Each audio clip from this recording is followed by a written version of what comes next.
Hey, Fee. Hey, Tracy. What should we do today? Let's watch this hit TV show with girls like you and me. It's it we really like, and best of all, it's free. Squirrel eyes are watching Geek Girl TV. Squirrel eyes are watching Geek Girl TV. Android, Spectrum, you have the young winery. Apple, my PC. Geek Girl TV. Television for the computer savvy. Hello and welcome back to Geek Girl TV. My theme song was created by The Days, which you can check out at myspace.com/TheDaysGirls. And if you've never taken the time to check them out, despite the fact that I mention the URL in every episode since I began using their song, I sincerely hope that you do so and tell them just how cool they are. I feel somewhat indebted to The Days because my theme song definitely makes me seem much cooler than I actually am. As usual, I'm your Geek Girl host, Eve Park, the girl who visually is burning out your retinas. Sorry, YouTube user Hollywood Knight, that's just the way we roll here at Geek Girl TV.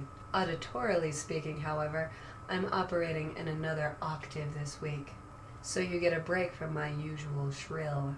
This is because earlier this week, I just came back from the Podcast and New Media Expo, and I brought back the podcaster's plague that's been going around.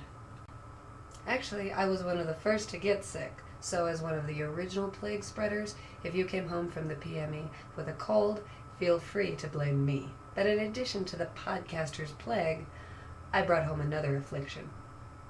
Twitter. All week I have been blaming Jim Kirks of theclipshow.com, the podcast that reviews the world of podcasting, and also one of the people I take credit for spreading the plague to, for getting me addicted to this smack. Although, at this time I'd actually like to thank him. For you see, I don't always embrace social networking tools. Because when you work in new media, you're pretty much expected to have an account everywhere, and it becomes a chore to log on to each one of them regularly, keep them updated, and weed through all the crap.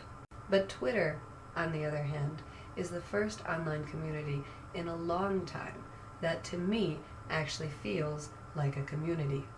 And although I realize that Twitter is in no way unique, and in fact is quite limited compared to a site, say, like Facebook, but for some reason it just works for me. Although I suppose part of it could be the fact that you are completely in control with your own feed and there is no way for supposed half-dressed, underaged girls to hit on you. So if you already Twitter and would like to follow me, or you'd like to see what this Twitter thing is all about, my Twitter name is Geek Girl TV. It's the best thing since email. 3 minutes and 15 seconds into this podcast, and I still haven't mentioned what episode this is. What episode is this? Number 46. And the Tech Viking writes in and says that the number 46 is the country code for Sweden, where our hero, the Tech Viking, is from. It is also the number of chromosomes in the human being. Tech Viking goes on to say that having 47 chromosomes is known as Down syndrome, and someone once told him that potatoes have 48 chromosomes, but this is unconfirmed. You're right to question, Tech Viking. A 48 chromosomed potato does sound like the wiki truth to me too. So I investigated, and I did find references to the 48 chromosomed potato on the internet. But I also found references to a 12 chromosomed potato, which sounds a little bit more plausible to me. However, I am in no way an expert, so if you out there are in fact an expert on potato genes, please write in to geekgirl@clevermedia.com and clarify this issue before episode number 48. And let me just take a moment to thank everyone who has ever submitted a geeky factoid corresponding with a number of an upcoming episode. I appreciate it greatly, and have learned many interesting things. So next week, I promise to review a brand new geek toy. And those of you on Twitter may get a chance to give me input on which one of 4 items I review first. But this week, all I have for you is a less geeky topic. Mourning the loss of my local drive-in theater. I am at the last season, at one of the last showings of the Cinderella Twin Drive-In Theater here in Englewood. Very soon they're going to turn this all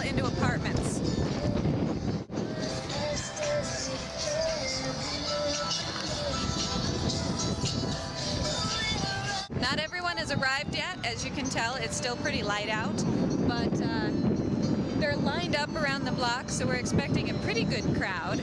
And as a send-off and a small attempt to try to save the Cinderella twin, they have a live comedy show. And who better to save the drive-in than drag queens, the demented divas.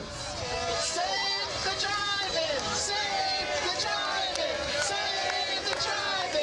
Save the drive-in! Save the drive-in! Save the drive-in! Save the drive-in! Save the drive-in! Save the drive-in! Yay! The drive-in movie theater was a great American tradition in years mostly before I was born. But I'm glad that I had the opportunity to attend the Cinderella twin during its run, and only wish that I had patroned it more. Wow, that was a bummer. I promise to be more animated next week. Unfortunately, I will no longer sound like a lounge singer. So anyway, I will see you next week. Remember to send your questions, comments, feedback, geeky facts about the number 47, and your superhero powers to geekgirl@clevermedia.com. See you next time. Excelsior. Meow.